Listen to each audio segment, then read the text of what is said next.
मानेगाव जिल्हा परिषद गटातून सावंत आघाडीवर आहेत. लोकांची आपण कामं केलेली आहेत आणि यासाठी मागच्या जिल्हा परिषदेच्या काळामध्ये किंवा आतापर्यंतच्या कारकिर्दीमध्ये लोक माझ्यावर विश्वास ठेवतील असा विश्वास त्यांनी व्यक्त केला होता. बातमी रायगडमध्ये झेडपी दुसरा निकाल एनसीपीच्या बाजूने आलेला आहे. पाभरेमध्ये राष्ट्रवादीचे अनिल बसवत हे विजयी झालेले आहेत. रायगडमधला दुसरा निकाल एनसीपीच्या बाजूने लागलेला आहे. म्हसळा पाभरेमध्ये राष्ट्रवादीचे उमेदवार विजयी झालेले आहेत.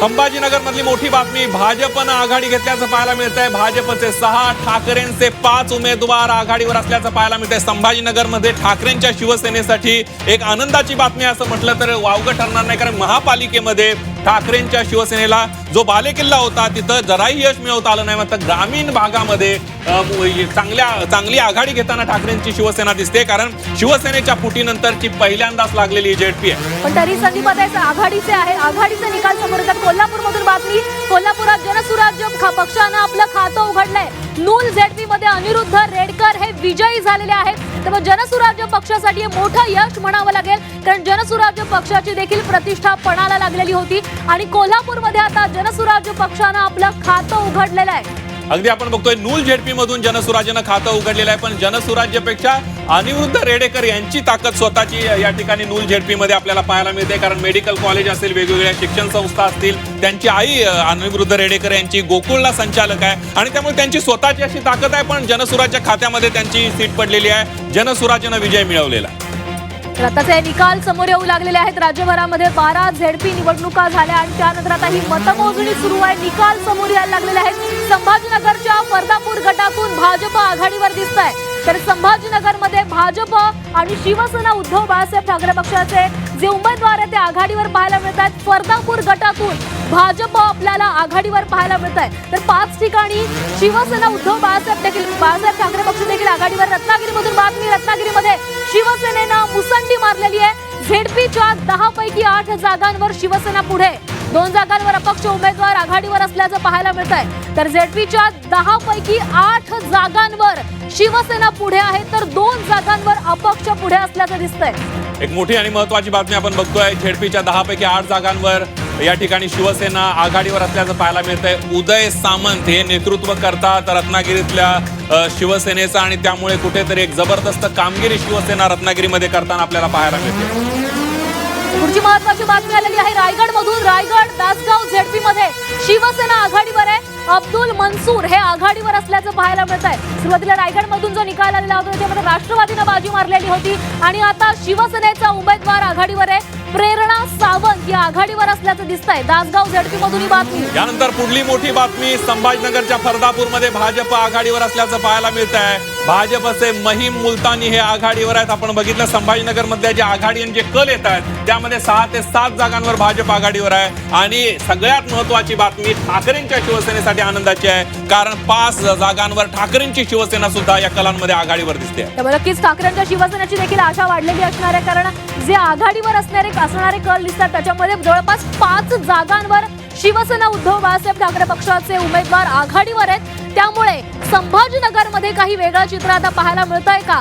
ज्या शिवसेना उद्धव बाळासाहेब ठाकरे पक्षाला मागच्या निवडणुकांमध्ये चांगलं असं यश मिळालं नव्हतं, त्या शिवसेना उद्धव बाळासाहेब ठाकरे पक्षाला या झेडपी निवडणुकांमध्ये कशा प्रकारे यश मिळते हे पाहावं लागणार आहे.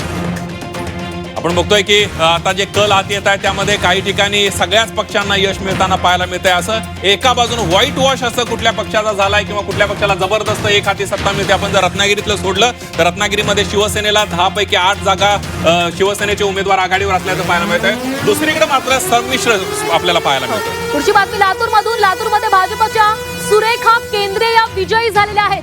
खंडाळी पंचायत समितीमध्ये भाजप उमेदवार विजयी झालेला आहे. लातूरमध्ये सुरुवातीला काँग्रेसचे उमेदवार आपल्याला आघाडीवर पाहायला मिळत होते, मात्र आता जो निकाल आलाय त्याच्यामध्ये एका जागेवर भाजपचा यानंतर पुढली एक मोठी बातमी, कोल्हापूरच्या आजऱ्यामध्ये राष्ट्रवादी आघाडीवर असल्याचं पाहायला मिळतंय. राष्ट्रवादीचे शिरीष देसाई हे कोल्हापूरच्या आजऱ्यामध्ये आघाडीवर असल्याचं पाहायला मिळतंय. एक मोठी महत्वाची बातमी.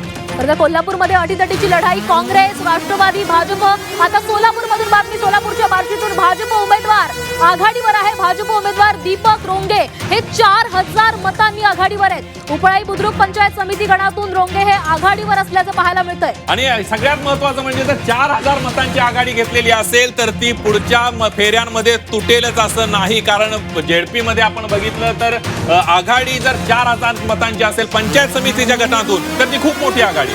दुसरी बातमी कोल्हापूरमधून. कोल्हापूरच्या मुडशिंगीत भाजप आघाडीवर आहे. भाजपचे तानाजी पाटील 4500 मतांनी आपल्याला पुढे दिसत आहेत. त्यामुळे कोल्हापूरच्या मुडशिंगीमध्ये भाजपनं आघाडी घेतलेली आहे. मुडशिंगी म्हणजे माडकांचा हा बालेकिल्ला असणारा कोल्हापूर मधला एक भाग आहे आणि त्या ठिकाणी कोल्हापूरच्या मुडशिंगीमध्ये भाजप आघाडीवर असल्याचं पाहायला मिळत आहे. 4500 मतांनी ही सुद्धा एवढ्या मोठ्या जी आघाडी असेल ती तुटणं थोडंसं अवघड असतं. पुढची बातमी पाहतोय आपण. भाजपच्या शीतल ढालेंचा विजय झालेला आहे. तुळजापूर शिंदफळ गटातून शीतल ढाले या विजयी झालेल्या आहेत. तर भाजपनं खातं उघडलेलं आहे. भाजपच्या शीतल ढालेंचा विजय झालाय. आपण बघतोय आताच्या घडीची एक मोठी बातमी.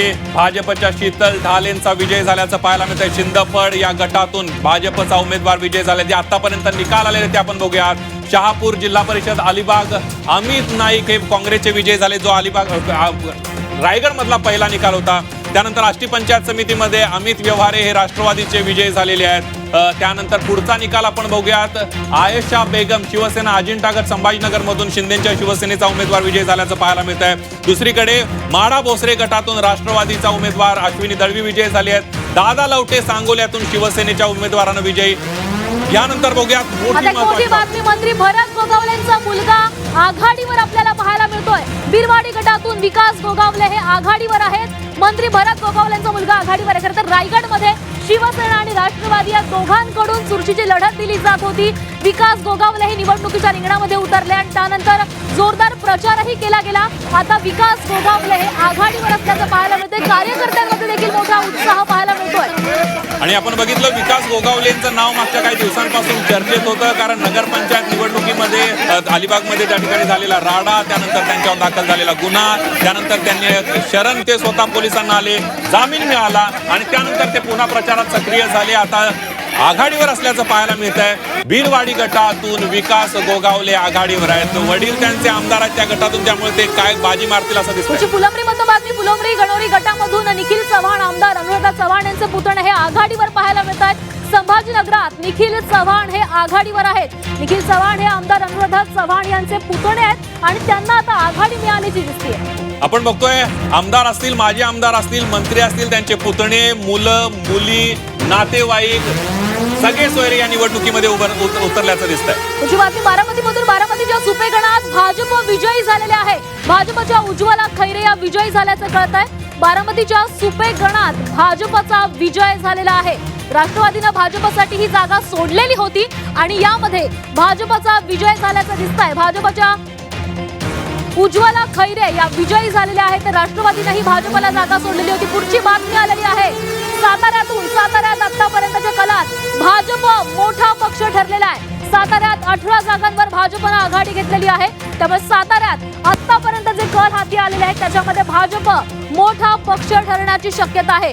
साताऱ्यात भाजप एक हाती सत्ता आणताय का हे पाहावं लागणार आहे. सातारा म्हणजे राष्ट्रवादीचा बालेकिल्ला, त्यामुळे भाजपला यश मिळताना दिसतंय. काँग्रेसने आता लातूरमध्ये जल्लोष करायला सुरुवात केलेली आहे. लातूर ग्रामीणमध्ये काँग्रेसनं आघाडी घेतलेली आहे. गुलाल उधळत काँग्रेस कार्यकर्त्यांकडून जल्लोष केला जातोय. तर लातूरमध्ये अनेक जागांवर काँग्रेसनं आघाडी घेतलेली आहे. त्यामुळे आता कार्यकर्त्यांमध्ये उत्साह वाढलेला आहे आणि कार्यकर्त्यांकडून जल्लोष केला जातोय. लातूर ग्रामीणमध्ये काँग्रेसनं आघाडी घेतली, त्यामुळे सर्वत्र गुलालाची उधळण केली जाते.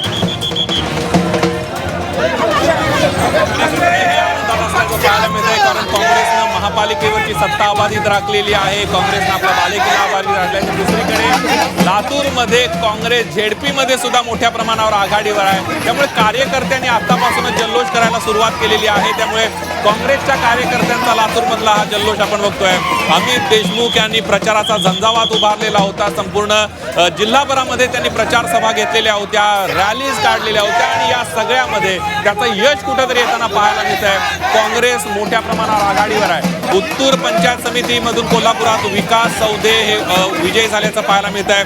खंडाळी पंचायत समिती लातूरमधून सुरेखा केंद्रे भाजपच्या उमेदवार विजयी झालेले आहेत. अमित नाईक काँग्रेसचे शहापूर जिल्हा परिषदमधून अलिबागमधून विजयी झाल्याचं पाहायला मिळतं. जे काही महत्त्वाचे निकाल लागलेले आहेत हे आपण बघतोय. अजिंठा गटातून आयेशा बेगम शिवसेनेच्या विजयी झालेल्या आहेत. माडा भोसरी गटातून राष्ट्रवादीनं बाजी मारलेली आहे, दळवी विजयी झालेले आहेत. सांगोल्यातून शिवसेनेचे दादा लवटे विजयी झाल्याचं आपल्याला पाहायला मिळत आहे. अमित व्यवहारे हे विजयी झाल्याचं पाहायला मिळत आहे. दुसरीकडे रामचंद्र सांगळे धाराशिवमधून भाजपचे उमेदवार विजयी झाले आहेत.